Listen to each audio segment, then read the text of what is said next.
Hey guys, welcome to the new episode of my channel. আমি সৌম্যজিৎ। এখন আমি কথা বলবো আমাদের বেশ কিছুদিন আগে একটি বাংলা ছবি রিলিজ হয়েছিল, যেটি অশোক বিশ্বনাথন ডিরেক্টর। ছবির নাম হেমন্তের অপরাহ্ন। এই ছবিটা আমার হলে গিয়ে দেখা হয়ে ওঠেনি, তবে ফাইনালি আমি হলে গিয়ে দেখেছি। আমাদের এখানে নন্দনে এখনও চলছে। আমি প্রথমেই ধন্যবাদ দিতে চাই নন্দনকে ছবিটা এতদিন রাখার জন্য। আমার যেহেতু প্রথমে দেখার সৌভাগ্য হয়নি বলে আমি সেটা দেখে এসেছি। ছবিটা কেমন লাগলো? প্রথমত ছবিটার ক্ষেত্রে আমি বেশ কিছু জিনিস আজকে বলবো। এই ছবিটা 2024-এর একটা ভালো কাজ হতে পারত, সেটা হলো না। কেন?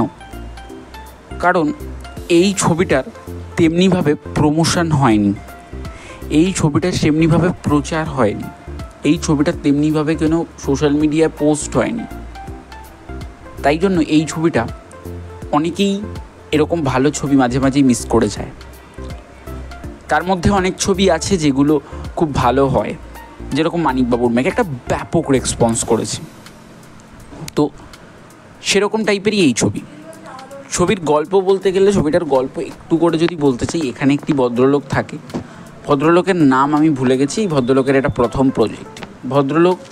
এই ভদ্রলোক যিনি একজন বয়স্ক ভদ্রলোক, যিনি তার বাড়িতে একা থাকে এবং তার বাড়িতে ঋতব্রত এবং তাদের দল যায়, তাদের একটা নাটকের দল যায় যে সেই ভদ্রলোককে একটা নাটক করতে হবে। তো তিনি নাটক করবেন। তার নাটকটা করার পরে তার জীবনে কিছু প্রবলেমস আসতে থাকে, তার ফলে সে নাটকটা ছেড়ে দেয়। কী সেই প্রবলেমগুলো, তারপর সে কী করে এবং ফাইনালি নাটকটার কী পরিণতি হয়, এটার জন্য আপনাদেরকে হলে গিয়ে 6:45 থেকে নন্দনে চলছে হেমন্তের অপরাহ্ন ছবিটা দেখতে হবে। ছবির পজিটিভ দিক, নেগেটিভ দিক। এই ছবির জন্য আমার কাছে পজিটিভ দিক বেশি রয়েছে এবং নেগেটিভ দিক একটা রয়েছে। এই ছবির জন্য প্রথম পজিটিভ দিক হচ্ছে অভিনয় দুর্দান্ত। কারণ অভিনয় এই ব্যাপক। এখানে ঋতব্রত মুখোপাধ্যায় প্রত্যেকবার প্রমাণ করে দিচ্ছে, তাকে যদি কোনো ভালো স্ক্রিপ্টে কাজে লাগানো হয় সে কিন্তু ভালো কাজ করবে। এখানে তার অভিনয় দুর্দান্ত। অনুষা বিশ্বনাথনের অভিনয় দুর্দান্ত। অশোক বিশ্বনাথন তো অবভিয়াসলি ভালো পারফর্মার। যে বয়স্ক ভদ্রলোক কাজ করেছে তার অভিনয় ভালো। এখানে প্রত্যেকের অভিনয় নিয়ে কোনো কথা হবে না, অভিনয় প্রত্যেকের খুব ভালো। এবং সেকেন্ড পজিটিভ পয়েন্ট হচ্ছে ছবির ক্যামেরার কাজ দুর্দান্ত। ক্যামেরার কাজ নিয়ে কোনো কথা হবে না। ক্যামেরার মানে যে পোর্শন থেকে শ্যুট করেছে, যে পোর্শন থেকে শটগুলো নিয়েছে দুর্দান্ত। এবং এই ছবির গানগুলো এমন সময় ইনস্ট্রুমেন্ট বাজছে, সত্যি ভীষণ ভালো লাগছে।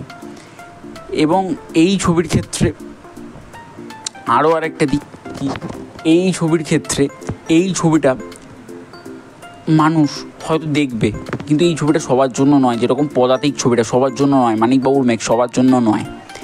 এই ছবিটা পার্টিকুলার কিছু দর্শকদের জন্য, যারা আর্ট ফিল্ম পছন্দ করেন বা যারা অ্যাকচুয়ালি সিনেমা লাভার, তাদের জন্য। আমি পরিষ্কার বলে দিতে চাই, যারা রোম্যান্টিক ছবি পছন্দ করছো তারা কিন্তু এই ছবিটা যেও না, গিয়ে তাহলে 30 টাকা তোমাদের নষ্ট হবে। তো যারা এমনি ছবি পছন্দ করো তাদেরকে বলবো প্লিজ যাও, গিয়ে দেখো। 30 টাকা নষ্ট হলে কিচ্ছু এমন অসুবিধা হবে না।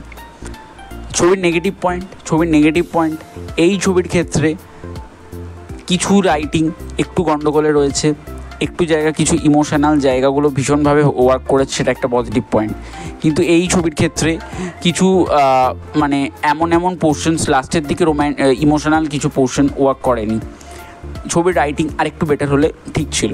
যাই হোক, এটা মোটামুটি একটা দারুণ ছবি হয়েছে। আমার ভীষণ ভালো লেগেছে। আমি জানি না কার কীরকম লেগেছে, আমার ভীষণ ভালো লেগেছে। আমার পার্সোনাল রেটিং হচ্ছে 9.1/10। ছবিটা একবার হলে গিয়ে দেখো তোমরা। লিমিটেড দর্শকরা যারা এরকম ছবি ভালোবাসো তারা হলে গিয়ে দেখো। ছবিটা দেখে জানাও কেমন লাগলো। আর যদি ভিডিওটি ভালো দেখে থাকে লাইক করতে পারো, কমেন্ট করতে পারো, শেয়ার করবে এবং চ্যানেলটি সাবস্ক্রাইব করবে আমাদের পরবর্তী ভিডিও পাওয়ার জন্য। তাদের আজকের মতো চলেই দেখা হচ্ছে নেক্সট। ততক্ষণের জন্য সবাই ভালো থাকবেন। Bye bye.